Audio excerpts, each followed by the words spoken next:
Taşvay Uyg'ur tarixidagi mashhur xalq san'atkori bo'lib, 1851-yili Qashqarda tug'ilib, 1937-yili Makkada vafot bo'lgan.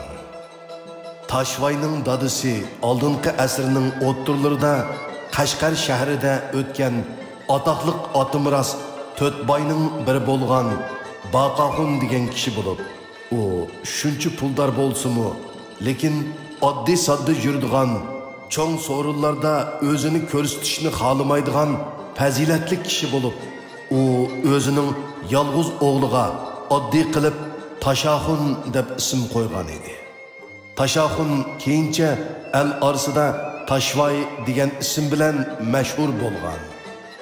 Taşvay oila tarbiyasidan keyin Qashqardagi madrasada diniy bilim oladi va savoqdoshlari ichidan ko'zga ko'ringan ilm egasi bo'lib yetiladi.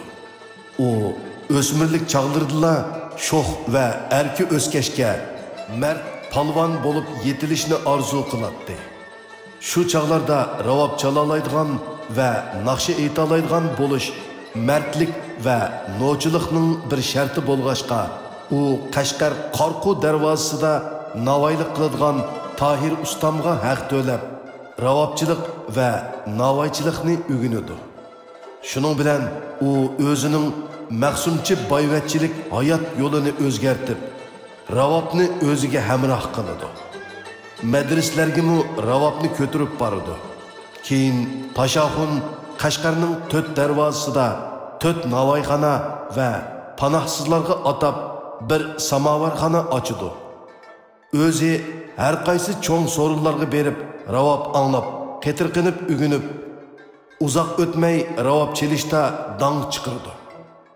U har kuni sahar azondan ilgari ravob chelib, shahar ko'chisini aylanib mashq qilgandan boshqa ijod qilishga kirishdi. Taşvay kamolatga yetib, Qashqar shahridagi ravobchilardan o'tib ketdi.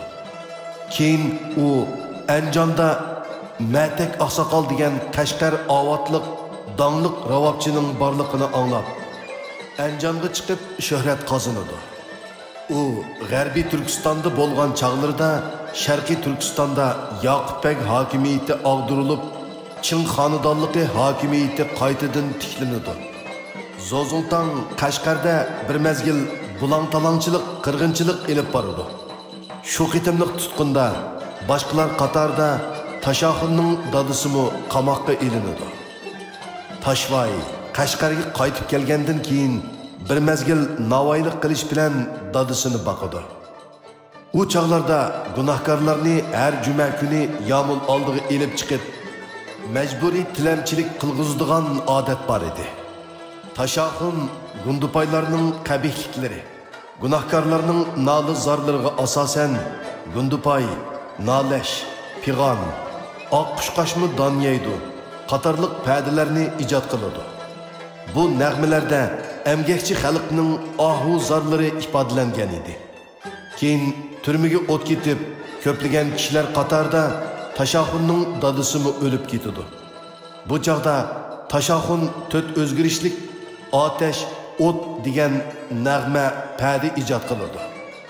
Taşvay hayotida Sharqiy Turkistonga emas, hatto butun Turkistonga dongliq muqamchi bo'lgandan tashqari Gundupay, Nalash, Pig'on, Oq qushqashmi donyaydi, Ateş, To'y, Haza, To'rg'ay, To'muchuq, Qorlig'och qatorliq jonivorlarning sayrishiga taqlid qiladigan nag'malarni, Ordam, Sultan, İşanmısız mollami ya qatorliq satirik naqshlarni hamda zamonimizgacha shuhrat qozongan Taşvay qatorliq ajoyib jo'shqin va mo'ngluq nag'malarni, yana ko'plagan xalq naqshlarini ko'p xil o'zgarishlik qilib, ratlab qiliplashtirib chiqqan.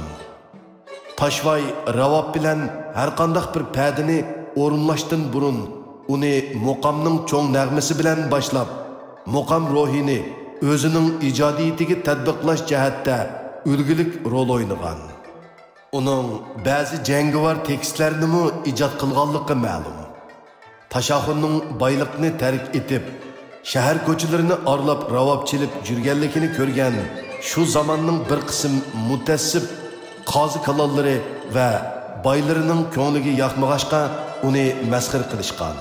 Shuning bilan ulardan dilranjigan Tashoxun Makka Madinani tavob qilish qaroriga kelgan. Bu ahvoldan xabar topgan uning do'st birodarlari, ravob oshiqlari jam bo'lishib, uni Qashqar shahridan Yangisargacha uzitib borgan. Tashvoy Qashqardan ayrilish vaqtida kelarmanmi, alvida, to'qqiz buloq musiqalarini o'rindab, el bilan xo'shlashgan. Kang xalq Tashoxunning nomini hamisha yod etib turish uchun uning to'qqiz buloq musiqasini Tashvoy deb atab kelmoqda. Tashvoy haj qilgandan keyin shu yerda qilib haramda navoiylik qilgan tunji Uyg'urlardan bo'lib qoladi. 1937-yili Qashqarlik Ömerboy haramdan qaytib kelganda Tashvoyning yurtdoshlarga bo'lgan sig'inishi va xayrixohligini so'zlash bilan uning 86 yoshida haramda vafot bo'lganligini Qashqar xalqiga yetkazgan. Tashvoy butun hayotini ravobchilish, muqam o'qish va musiqa ijod qilish bilan o'tkazib, xalqning qalbidan cho'nqur o'rin olgan. Hozir kishilar yoqtirib anglaydigan Tashvoy nomli musiqa atoqliq muzikant Qurbon Ibrohim tarafidan Tashvoyni xotirlash uchun ijod qilingan.